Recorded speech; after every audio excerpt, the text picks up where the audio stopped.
তাদের বাবা ছেলের জন্য ঠিকমতো কেকটাও বানাতে পারলাম না।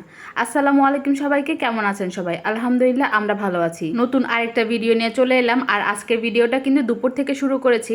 এক পাশে হচ্ছে আমি রান্না বসিয়ে দিয়েছি, আর এক পাশে হচ্ছে কফি বানাচ্ছি। রাইয়ানের বাবা বাইরে থেকে এসে বলল ওকে একটু কফি বানিয়ে দিতে। তাই হচ্ছে গরুর দুধটা তো ফ্রিজে আছে, গুঁড়ো দুধ দিয়েই কফিটা বানিয়ে দিচ্ছি। তো প্রথমে পানির মধ্যে গুঁড়ো দুধটাকে একটু ফোটানোর জন্য দিলাম, মানে উতলানোর জন্য। যখন দুধটা হয়ে যাবে তখন আমি কফিটা দিয়ে দেব। আর পাশের চুলায় হচ্ছে আমি ঢ্যাঁড়স ভাজিটাও করে নিচ্ছি। পেঁয়াজ, কাঁচামরিচ, একটু লবণ, হলুদ দিয়ে ঢ্যাঁড়সটাকে ভাজি করে নিচ্ছি। আর এটা কিন্তু শুক্রবারের ব্লগ। শুক্রবারে আমি তেমন কিছুই রান্না করিনি। গরমের মধ্যে তো রান্না করতে একদমই ইচ্ছা করে না, কিন্তু না রান্না করলেও হচ্ছে না, আবার খেতেও কিন্তু ভালো লাগে না। তো শুক্রবার বলেও যে আমাদের ছুটি তা কিন্তু না। শুক্রবারে সবার ছুটি থাকলেও গৃহিণীদের কোনো ছুটিই নেই। আমার কাছে আর মনে হয় শুক্রবারে মানে ছুটির দিনটায় গৃহিণীদের কাজটা একটু বেশি থাকে। সেই দিন তাদের বসারও কোনো উপায় থাকে না, সকাল থেকে রাত পর্যন্ত মানে কাজ করেই যেতে হয়, একটা না একটা করতেই হয়।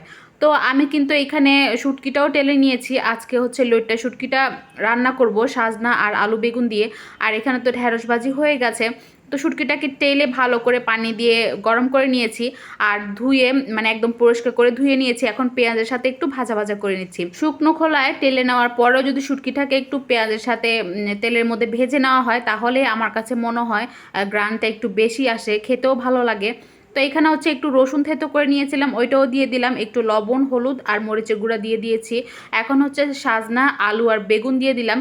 সাজনাটা না আজকে একদমই ভালো ছিল না, মানে খেতে সময় একদমই ভালো লাগছিল না। আর রাতের বেলা তো সাজনা আমরা খাইনি, তুলে তুলে ফেলে দিয়েছি। মানে এত মোটা সাজনাটা খেতেও ভালো লাগে না। তো রান্না তো করে নিয়েছি, এখন তো খেতেই হবে। আর এখানে হচ্ছে ছেলে তৈরি হয়ে গিয়েছে, নামাজ পড়তে যাবে। ওই যে ছেলে যাচ্ছে ছেলের বাবার সাথে, তো নামাজ পড়তে চলে গেছে। আর আমি এখানে রান্নাটাও করে নিচ্ছি তাড়াহুড়া করে, যেহেতু তারা বাবা ছেলে নামাজ পড়তে গেছে, এসেই কিন্তু খাবার চাইবে। এমনি দিনে যদি একটু লেট করে খাওয়া দাওয়া হয়, কিন্তু শুক্রবারে তাদেরকে টাইম মতো খাবার দিতে হয়। রাইয়ানা বাবা বলে নামাজ পড়ে এসে নাকি তার ক্ষুধাটা লেগে যায়।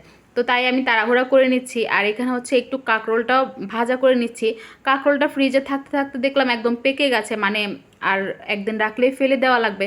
তো ফেলে না দিয়ে আমি হচ্ছে কাঁকরোলটাকে ভেজে নিয়েছি। আর কাঁকরোলের সাথে যদি একটু পেঁয়াজ আর কাঁচামরিচটা ভেজে নেওয়া হয়, তাহলে কিন্তু খেতে বেশি ভালো লাগে। পেঁয়াজের মধ্যে একটু লবণও দিয়ে দিয়েছিলাম। এখন হচ্ছে ভালো করে ভাজা ভাজা করে তুলে নেব।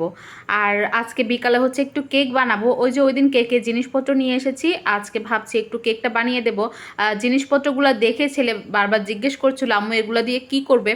আমি যখনই বললাম এগুলো দিয়ে কেক বানাবো, তখন থেকেই শুরু করেছে। মানে আজকে সকালে ঘুম থেকে উঠেই শুরু করেছে কখন কেক বানাবে, কেক বানাও কেক বানাও, মানে এরকম শুরু করেছে। তাই ভাবলাম না আজকেই কেকটা বানিয়ে দিই। আর এখানে তো আমার রান্না বান্নাও শেষ, ঢ্যাঁড়স ভাজি, কাঁকরোল ভাজা আর হচ্ছে শুটকির তরকারি। তো এখন হচ্ছে বিকেলবেলা, মানে সন্ধ্যা, বিকেল না, বিকেলবেলা আমি কেকের ব্যাটারটা গুলিয়ে রেখেছিলাম। এখন হচ্ছে চুলায় দিব। তো এই পটটার মধ্যে, মানে এটা তো পুডিংয়ের পট, এটার মধ্যে আমি একটা কাগজ দিয়ে তারপর হচ্ছে ব্যাটারটা ঢেলে নিচ্ছি। আমি কিন্তু আগে কখনোই কেকটা বানাইনি, কেমন না কেমন হয় সেজন্য আপনাদের সাথে শেয়ার করিনি। আর কেকটা চুলায় দেওয়ার পর থেকেই তারা বাবা ছেলে শুধু শুরু করেছে হয়েছে কেক হয়েছে এমন করতে করতে, বারবার শুধু কেকের মানে পাতিলের ঢাকনাটা তুলে ফেলছে। তো কেকটা না তেমন করে আর ফুলেনি। আমার কাছে মনে হচ্ছে আর একটু রাখলে হয়তো ভালো হতো। আর নিচে দিয়েও একটু লাল কালারটা আসেনি, কেকটা আরও কিছুক্ষণ রাখার দরকার ছিল। তো তেমন একটা খারাপও হয়নি, কিন্তু একদম যে পারফেক্ট হয়েছে তাও কিন্তু না। অন্য আরেকদিন নিশ্চয়ই ট্রাই করব। তো কেকটা তো এখন একটু ঠান্ডা হয়েছে, একটা প্লেটের মধ্যে ঢেলে নিলাম। দেখতে পাচ্ছেন কেকটা কিন্তু একদমই ফোলেনি, মানে প্রথম প্রথম অনেকটাই ফুলেছিল, তারপরে যে বারবার ঢাকনাটা তোলার ফলে কেকটা একদম চুপসে গেছে। একবারে তো আর সব কিছু পারফেক্ট হয় না। তো আজকে তো বুঝতে পারলাম জিনিসটা কীরকম করলে বা কতক্ষণ রাখলে হবে। তো নিশ্চয়ই সামনে আরেকদিন ট্রাই করব।